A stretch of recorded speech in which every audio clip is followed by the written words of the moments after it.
Hi,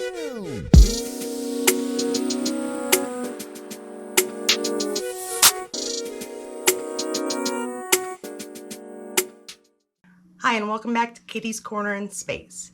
Today I'm going to try something a little different with the format. Rather than giving a play-by-play per scene, I'm going to go over the main points and the objectives of the episode, and then go over some thoughts at the end.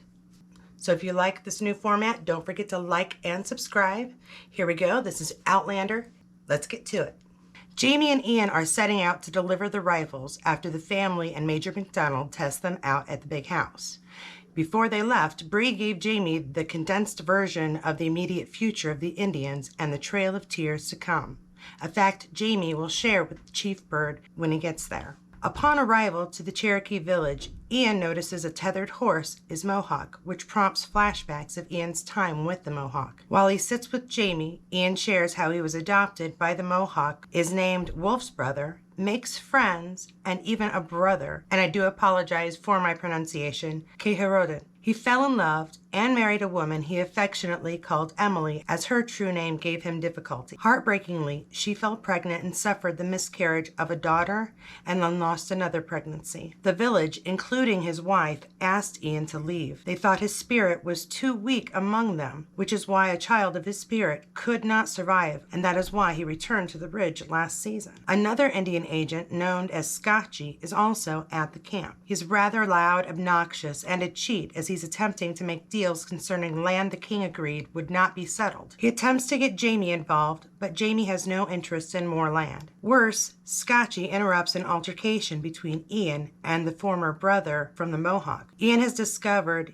he is now the husband to his former wife, and they have a thriving son. Scotchy challenges the Mohawk man to pistols. The anger Ian holds for his former brother is palpable, but when the crass Indian agent attempts to cheat during the duel by pistol, Ian intervenes, taking one last chance away from himself to be with his love and former wife. For if the Mohawk man had died, Ian had promised to watch over her and her son. Ian's former brother shoots into the air after the agent's interrupted shot misses, and Ian seems to get some closure from the entire encounter. He tells Jamie he no longer feels he has to decide if he is Ian Murray or Wolf's brother, because he is both. Back at home, Claire has taken the opportunity to test the ether on Josiah and Lizzie, who perform admirably. Malva is looking on and assisting, making dark comments here and there about the process. She even takes a look at Claire's journal, disproving her older brother's notion that it held spells and would ensorce her. When Jamie returns, he and Claire chat in the stable, where Jamie reveals he cannot be both. He cannot be loyal to the crown and a rebel. He will give up his post as Indian agent. She reminds him that last time he visited the Cherokee, he came back ravenous for her, and they have what they think is a private moment in the hay, but we see Malva just outside looking through a window, standing tiptoe to watch the activities.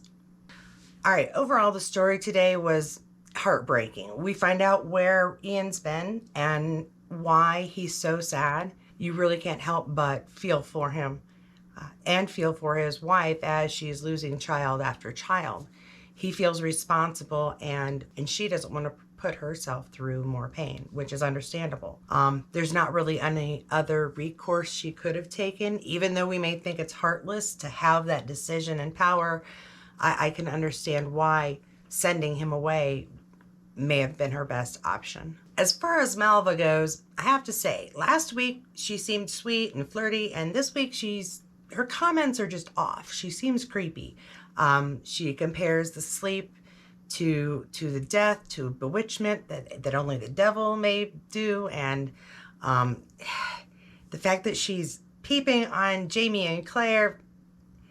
I mean, one part possibly curiosity, but the other part she's like deeply interested, which is just, yeah, I'm gonna go with creepy. She reminds me of a serial killer that somebody would say seemed perfectly normal until they found all the hidden heads in their front yard or something. She creeps me out a bit, but we'll see what happens. She's still trying to help and is still very interested in what Claire is teaching her, and Claire seems very amiable to her, so maybe I'm missing something. Now, having read the books, I have to say that she's not written in the best light. However, the books don't always match up with the TV representation, so really there's no telling what may happen next. In the end, it's really nice to see what has happened to Ian, why he's been so sad, to kind of get that backstory. And also I think it'll help him move forward. This interaction he had with his Mohawk brother cleared things up. The fact that he's with his former wife, I can see obviously why that's very hard, but at the same time, there's got to be a part of him that is happy to see that she's happy, that things are well. She was able to have a son, and he's thriving. Also, comparatively to the books, the last season, or the last book, book 5, did not have Ian. He was just gone and missing. And that's where this backstory filled in those missing times. Obviously, until now, we didn't know what he'd been through. So to get that backstory is really nice. It also catches up to where he would be in the books as well. So that's my overview of Outlander Season 6, Episode 4. If you liked what you saw, please give me a like. Do not forget to subscribe. I've also started a Twitter account. Be sure to check that out. And if you are a Star Trek fan, also don't forget to check out my Picard overviews for this season's episodes. I'm also changing the format there, so hopefully people will enjoy the content a little bit more, still get some information out of it, and I will see you next week for Outlander Season 6, Episode 5.